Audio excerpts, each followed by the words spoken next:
hasta las 8 de la tarde de ayer, martes.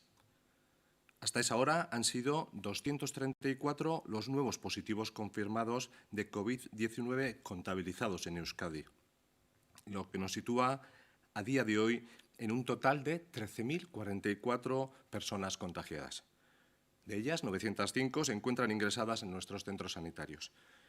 Por territorios, en Araba, el número de contagios asciende a 3.324, de los que 150 permanecen hospitalizados.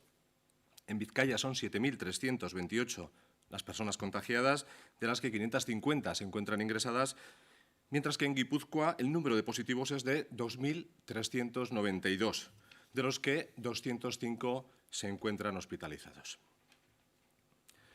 A lo largo del día de ayer se registró la muerte de 21 personas, lo que eleva el número de fallecimientos en Euskadi a 1.124.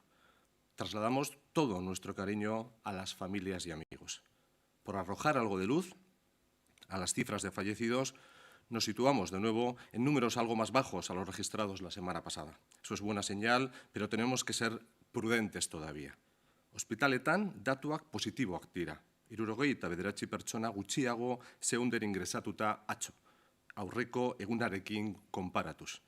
Une honetan, ziu ohen okupazioa pandemiaren momenturik zailenetan egon zen okupazioaren erdia da. El resto de los datos siguen marcando una evolución positiva. El número de personas hospitalizadas disminuyó en 69 personas, solo un día de estas, 14 menos en las unidades de cuidados intensivos. La situación en los centros hospitalarios ha experimentado una clara mejoría. En concreto, la ocupación de las UCIs actualmente es la mitad de la ocupación que hubo en los momentos más críticos de esta pandemia. Si la situación se mantiene así, es posible que en los próximos días podamos hablar ya de algunos centros hospitalarios que estén libres de pacientes COVID. Por su parte, el número de personas recuperadas o dadas de altas ascendió ayer a los 7.651. Y otro dato positivo en el día de ayer fue el número de pruebas que se realizaron. Concretamente, se llevaron a cabo 3.804 pruebas de PCR y 2.129 test rápidos. En total, el Departamento de Salud ha realizado ya 63.431 pruebas. Poco más por mi parte, sobre volver a agradecer el esfuerzo que está realizando la ciudadanía, que, como pueden ver, está dando sus frutos, y apelar a la responsabilidad individual y colectiva para mantener las medidas de higiene, de confinamiento y de distanciamiento físico. Herritarrak egiten ari diren ahalegina eskertu nahi dugu.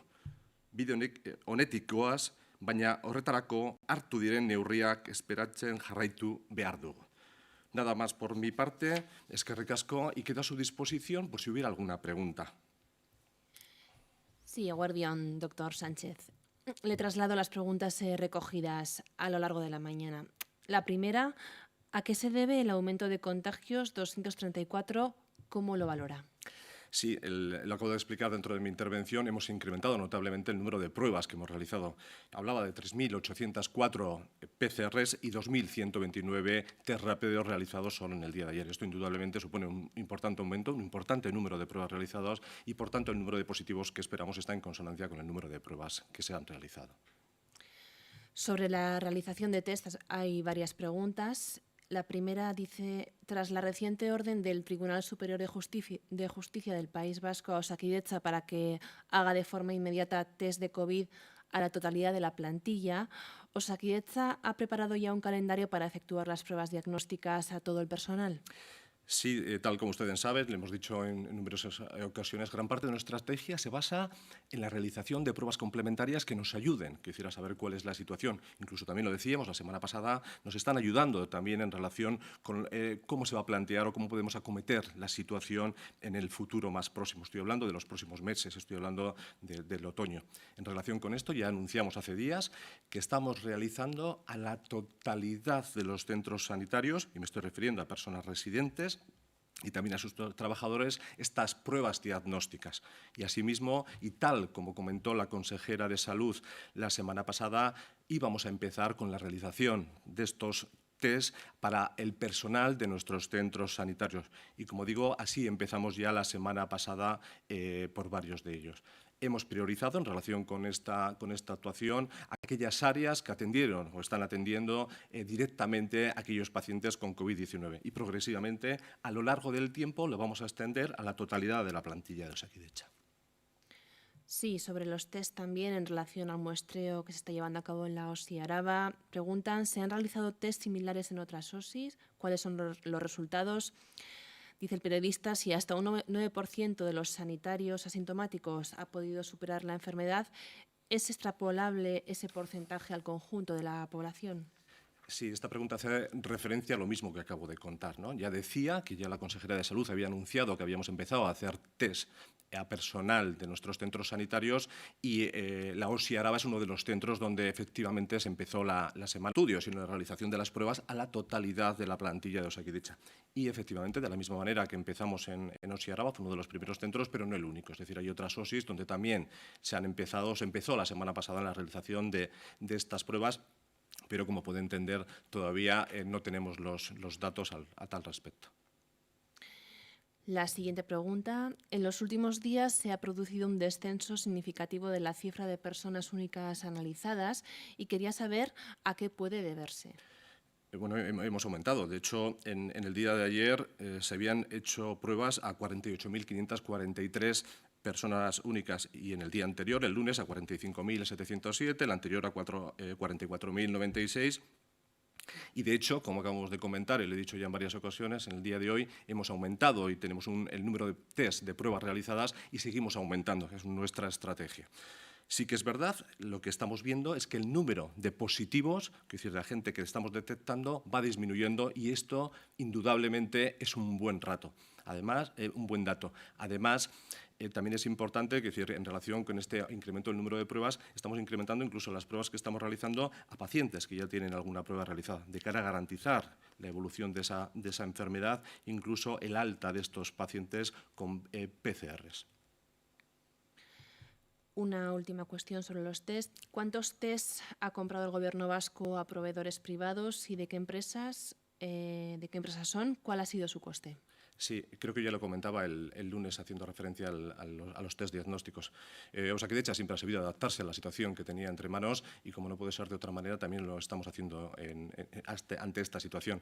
Y estamos analizando cuáles son los test, es decir, las alternativas que tenemos diagnósticas dentro del mercado, para tener siempre disponible la mejor opción que creamos que podamos llevar a cabo para garantizar el control de esta enfermedad. Y, como no puede ser de otra manera, estamos trabajando y analizando el mercado y viendo diferentes posibilidades que pasan con otro tipo de test, por ejemplo, de diagnósticos por ELISA, incluso pruebas que nos permitan saber el estado inmunitario en relación si estamos hablando de un proceso agudo, un proceso crónico, y esta es nuestra obligación y así lo estamos haciendo desde hace tiempo. En este momento no hemos comprado nada, es decir, no tenemos todavía disponibilidad de ninguna otra prueba. Si decidiéramos comprar o incorporar, lo haríamos público y lo comentaríamos en el momento oportuno. Sobre el estudio serológico anunciado por el Ministerio de Sanidad han entrado también múltiples preguntas. En Euskadi, ¿cómo será el muestreo? ¿A cuántas personas o familias? ¿Cuándo se va a comenzar y cuándo se prevé terminar el muestreo y enviar los resultados a Madrid? ¿Con qué criterios se van a elegir a las personas? ¿Están de acuerdo con la metodología? ¿Cree que los datos van a ofrecer una foto fiable para Euskadi? Sí, efectivamente, estamos trabajando en el diseño de este estudio de seroprevalencia que va a llevar a cabo el Instituto Carlos III de Madrid y en el que vamos a participar las comunidades autónomas de una manera importante. En este sentido, les tengo que decir que va a ser el próximo día 27 cuando se va a iniciar este estudio de seroprevalencia y para ello se van a seleccionar de una manera aleatoria una muestra que sea representativa de nuestra sociedad, de una serie de hogares. En los próximos días le adelanto que le daremos información más detallada, más exhaustiva de este estudio de seroprevalencia que esperemos que sea realmente útil. Una cuestión sobre las mascarillas defectuosas enviadas por el Ministerio de Sanidad. ¿Cuántos sanitarios la utilizaron y entre quienes se les han hecho las pruebas, cuántos han dado positivo? ¿Va a haber que lamentar muchas bajas debido a esta situación? Sí, tal como comentamos ya el otro día, en cuanto tuvimos notificación por parte del Ministerio, procedimos a la identificación y retirada de estas mascarillas y, asimismo, identificamos en qué sitio de nuestras organizaciones sanitarias se habían podido utilizar y identificamos a aquellos profesionales que pudieran haber utilizado este producto. Hemos realizado, en este sentido, un análisis y una valoración por parte de las unidades básicas de prevención que conlleva, entre otras cosas, la realización de pruebas diagnósticas. En este momento hemos realizado prácticamente la totalidad de estos profesionales un total de 2.274 pruebas y de ellas 64 ha dado positivo. Para el resto se realizará, evidentemente, un seguimiento exhaustivo para garantizar la seguridad tanto de nuestros profesionales como de nuestros pacientes. Y una última cuestión relacionada con las medidas de desescalada, en concreto sobre la salida de los niños y las niñas a la calle. ¿Tiene pensado el Gobierno vasco un modelo para poder hacerlo o esperarán a las directrices que vengan de Madrid? Y si tienen plan propio, ¿cómo será? Sí, como ustedes saben, es una propuesta que ya el Lehendakari lo trasladó al Ministerio, que pudieran los niños salir a la calle. Y nosotros planteamos en relación con esto que fueran con unas condiciones limitadas en cuanto al tiempo que pudieran estar en la calle. Es decir, no estamos hablando de que pudieran salir a la calle de una manera ilimitada, sino hacer un control del tiempo. También es importante el distanciamiento físico, es decir, también proponíamos, es decir, nuestra idea estaba hacer una propuesta que evitara el contacto físico y, por supuesto, evitar agrupaciones de niños. Estos eran los tres requisitos que nosotros contemplábamos con esta medida. Ondo, hauek izan dira laburbilduz jaso ditugun galderak, eskerrik asko beste behin erantzuteagatik. Eskerrik asko zuei, eskerrik asko.